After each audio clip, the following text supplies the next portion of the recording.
The education system is a broken mess, more so even than the Skull Island Rise of Kong game. Learning is second to GPAs, and before students even get to high school, they're tired of going to school. Why is this? When I was growing up, I loved school. I was happy to go most days of the week, and I loved everything I learned. Stuff I still find use for to this very day. I recognize that I'm in the minority because I would say most people, even within my age group, didn't enjoy the learning process of school that much. But why is this? Learning should be fun, and for young children, learning is fun.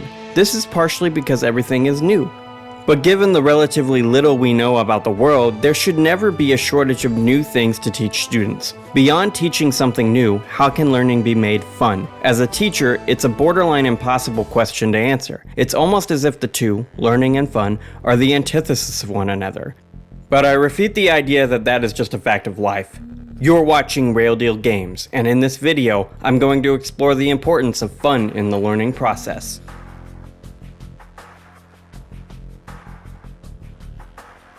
Humans are animals, mammals to be precise, and if there's one thing all mammals share, it is a natural propensity to play. Play itself is a deep, instinctual, fundamental need mammals have, and by extension, humans instinctively seek out and need play.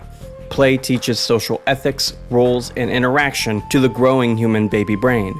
Let me give you an example. Imagine this scene. A father and two kids are wrestling in a bedroom. The father picks his child up and slams them onto the bed, knowing the child will not be hurt. Roughhousing is a type of play usually left for fathers to engage their children with, and children love it for good reason. Roughhousing teaches children when to pass play control from person to person, based on who is being thrown or who is the winner of the wrestling match. Through play, children learn social rules and roles, and as such, our capacity for learning is tied to interest and fun. What we personally are more interested in, or the things we derive more fun from, are the things that will make us learn better. This is why kinesthetic activities are important for young minds to understand academic concepts, especially things that are not natural subjects of study. Reading, writing, math, scientific research, and others are all realms of knowledge that require us to step outside of our biological constraints to comprehend, something young children are not quite prepared for. So how do we branch that gap? Well, the only real way to do so is to make learning a social and kinesthetic experience. Once a child's brain develops a bit more, it becomes easier for them to contextualize non-societal ethereal topics better. And when I was younger, what teachers used to make learning playful for my classmates and I through elementary school was video games. Typing was an important class when I was going through elementary school, and it was a tricky skill for me to learn. The teachers taught us to place our fingers in the right places, but the next step, the one of typing quickly and fluently, could only be gained through practice and muscle memory. To get us to learn this skill, the teachers made us play these typing games. They weren't anything special, really. Each one was as simple as providing a theme, a story, or a reward, each doled out to the player upon the demonstration of their ability to type fast and accurately. The one game I remember from these the most is the one where I was tasked with creating a new species. To get the best attributes, I had to type fast and well, and with each evolutionary track passed, the combination of words and sentences got more difficult. This game was great for my education because not only did it provide me a place to learn and practice my typing skills, but I also learned a little bit about biology and evolution. The passing of traits and the selection process of those traits was shown through the gameplay mechanics, and I absorbed it. When I would take biology in middle school and high school, the class would be cake for me because the core foundations of that science were already established through a little typing game in 3rd grade. An example of how video games bolstered my early education is the way my teachers would use Clue Finders Math Adventures to teach rudimentary math skills. This game is a point-and-click adventure game we would play on one of the smart boards at school, and this is a case where the teachers taught more than just math completely by accident. The way they introduced the game to us is that they would display the smartboard in the middle of the room, and my classmates and I would surround the screen side of it, as if we were sitting in an actual amphitheater. The teachers would never do anything themselves. They would instead ask my classmates and I what we should do as a class, and then they would do the action we agreed on. In this way, the math lesson became a communal one. The game fostered social skills, collaboration and discussion alongside addition, subtraction, multiplication, division, and fractions.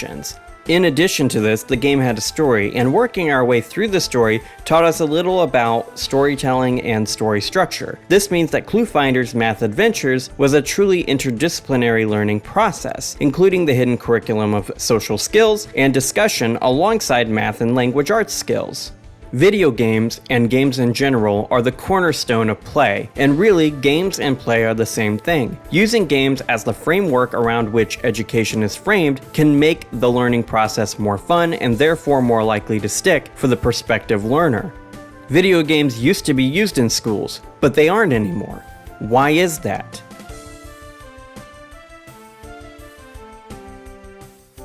Talking to people born in the 70s and 80s, there were only two games they remembered playing in school: The Oregon Trail from 1971 and Where in the World is Carmen Sandiego from 1985. Computer gaming in the 70s and 80s was not a prolific space, and I think this is the reason these games were used in schools. There was never a concern of students playing non-educational games during school hours because that's just not the way PCs worked back then, and PCs being able to run a wide variety of games really wouldn't happen until after Doom released in 1993. Both The Oregon Trail and Where in the World is Carmen Sandiego would work well in history classes, and I think this also explains partially why these games would be so widely used as well. Math, language arts, and science classes are way more high stakes than history, so it is possible there was less criticism of a teacher using video games to enhance social studies classes in the same way doing such a thing in STEM or state-tested classes would likely lead to the firing of the teacher in question.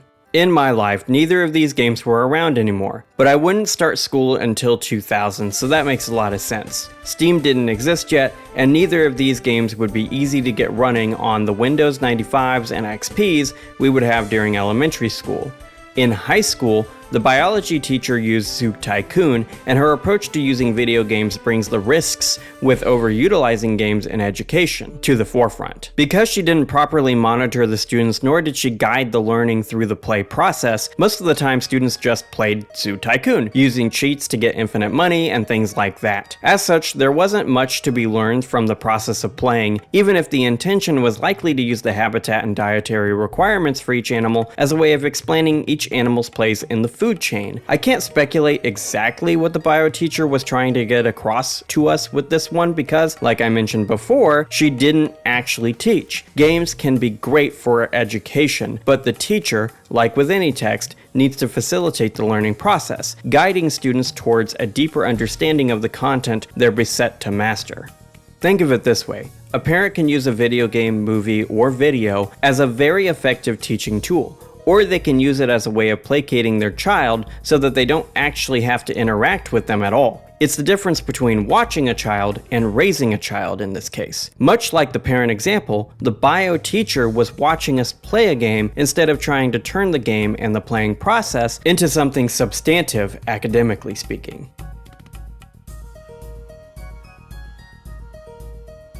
I'm currently working on a history education master's, and what I want to do for my thesis is create a curriculum that utilizes video games to enhance the learning process. Briefly, I'm going to lay out my thoughts on what games would be good for this type of teaching and the way I would implement those interactive texts in a high school history setting. History is a wide topic since there are hundreds of countries, each with thousands upon thousands of years of history. What would be the best way of teaching such a wide and varied subject?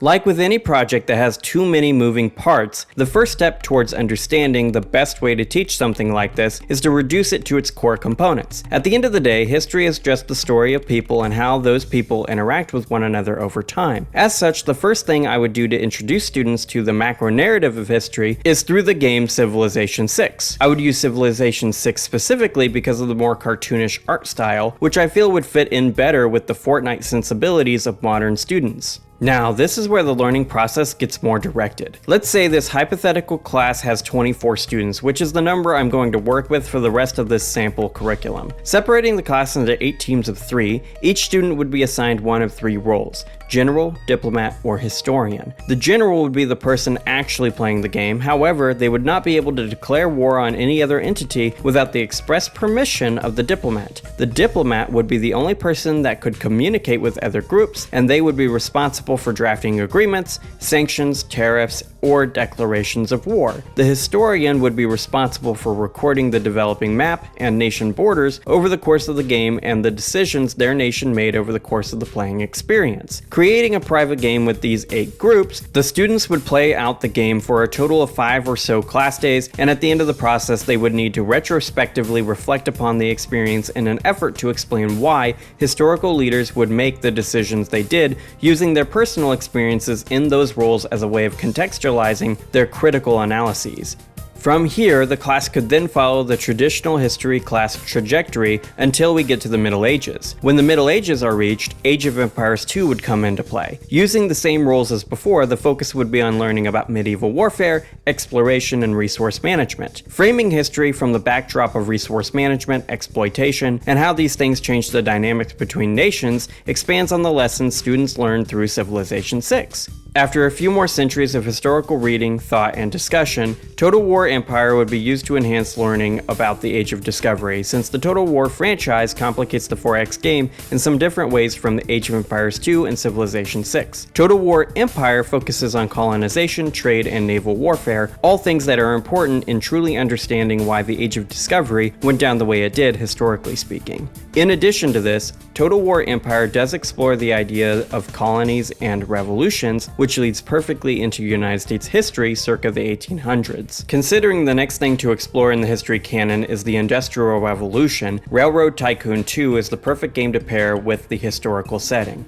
Railroad Tycoon 2 uses a Gilded Era aesthetic, which matches the Industrial Revolution focus of this particular section of the curriculum perfectly. Unlike the last 3 games, Railroad Tycoon 2 doesn't have combat, it doesn't have politics, but it does have economics, and the interesting thing about economics is that economic systems and interactions are very similar to warfare and politics. Instead of wars being declared by politicians and recorded by historians, the roles I would give students would change slightly. The plant manager would be the person playing the game, making sure every train is maximizing profit margins. The CEO would be responsible for determining the main business decisions and whether to buy stock in other players' companies or not. And finally, the accountant would keep track of all the decisions taken in the game to assist in the analysis of the game and its connections to the themes of the Industrial Revolution and the Gilded Age. The added benefit of having players take the positions of leaders during these class sessions is that they're not likely to think about the workers at the bottom that make their businesses possible and profitable. Leading into the 1900s, this creates the perfect jumping off point to discuss the labor rights movements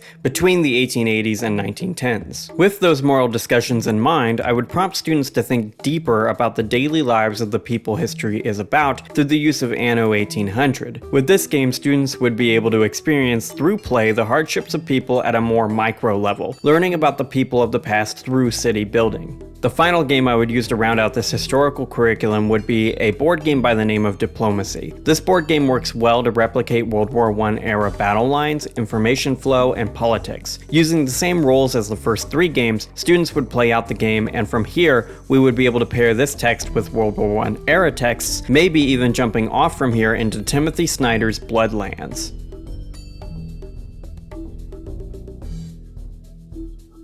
In my extensive example, games allow students to experience historical study in a social setting. This is great because it promotes collaboration and discussion, both things that are necessary to the further development of students. And this is the main benefit video games bring into education. They are fun, and they bring fun into the learning process, something that is sorely needed in the modern education framework. In the way I would like to introduce, implement, and pair texts with historical backdrops, there's a lot to be gained from the RP or role play these games allow students to have. For example, my love of history comes from Age of Empires 2. I would spend hours pretending to be a powerful leader and would pretend to have complex political discussions with fictional leaders of other nations. I spent a lot of time in the scenario editor as a result, crafting complicated stories with eons of lore. It's part of the reason I love writing so much now too, and these are things that history and language arts courses are supposed to get students to do, but they don't succeed at doing this with the way they work now.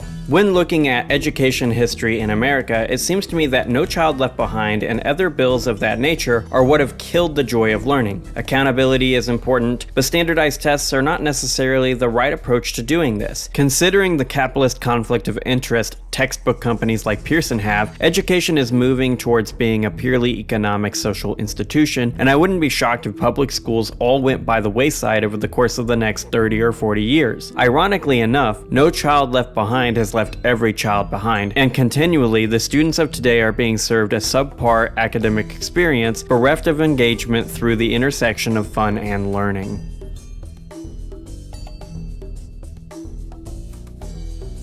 Why aren't video games used in schools anymore? There are a lot of reasons, with No Child Left Behind and high-stakes testing being the two major ones, but in addition to these, computer labs aren't really a thing anymore. Computer labs were the way schools could theoretically control the types of games students would have access to, something they can no longer do when students are using their own devices to make a school one-to-one. With schools phasing out their Windows XPs and other desktops, the already purchased games schools may have had become useless, and as such there were no longer any games to use in education. Purchasing games now would be a tricky thing to do, not in terms of access, but in terms of logistics. Access-wise, it would be as simple as buying 30 copies on Steam of each game, but logistics-wise, things get a little bit more muddy. How are these games going to interact with the firewall? How are the separate Steam accounts going to be handled should a teacher leave at some point? Physical media did not have this problem since the disc was all that was needed to play the game, and that simplicity made it easier to implement in education, since a lot of teachers and students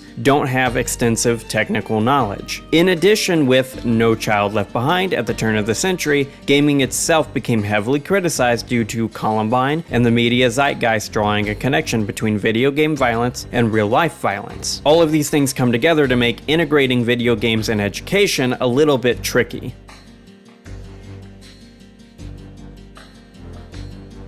Video games could and should be used to enhance learning in formal education. Games are so much more than escapes from reality, and the right games used in carefully constructed contexts could create greater opportunities for student learning through the integration of instinctual play. This would require a special care at the hand of the teacher, but that is what we're paid to do, so that's not something that should really ever be a concern. And that's the video, guys. Should video games be used in schools again? Which video games would work best in a school setting? Let me know your thoughts in the comment section below, and while you're there, smash that like button and subscribe for more real deal educational content. And if you have a moment right now, consider checking out one of my other videos on the screen. Regardless of what you choose to do, have an awesome day, gamers.